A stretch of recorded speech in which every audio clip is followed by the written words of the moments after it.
of the counselors. The junior counselors. And thank God there's 4 of them. Yes. And especially because I watched these movies. I watched 4, 5, and 6 back to back to back. Oh, God. Which I think I've done before over the years. Yeah. I did it specifically in preparation for this. And when I saw there was only 4 of them, I was like, this is perfect. Because the other 2 suffer from too many characters. Way too many. Like, there's just enough for me to keep track of. They all are visually distinct. Yep, we got the one guy who likes to sit on top of things. Oh, jeez. That's his only character thing. That's okay. He's got ripped jeans. He's got ripped jeans and a headset. Yeah. And we got the sheriff's daughter. The sheriff's daughter. Her name is Megan. And the sheriff's last name is Garris. He's Sheriff Garris. Right. Which is a reference to Nick Garris, the horror director. I think in that same scene where all the counselors are there at the sheriff's station, they say something like about the town of Carpenter or something, or Carpenter. No, they say the town of Carpenter, but then they also mention Cunningham Road. Throw in some famous names, just for the fans. Sure, but the Megan character, I like her a lot. She's incredibly likable. Yeah.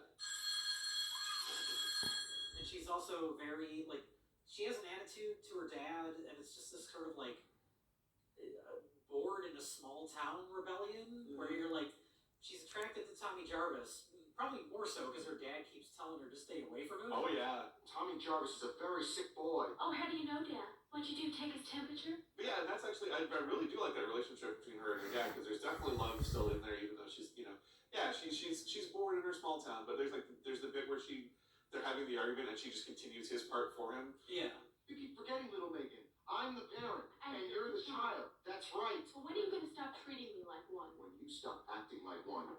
Like, that's... We've done this before. Yeah, done this so many times, and this is how, that's definitely a very loving moment, you know. Yeah, that's one of those things, and there's some of it in part 4 too, where the characters, there is a lived-in, they feel like people that have a life outside of the slasher movie.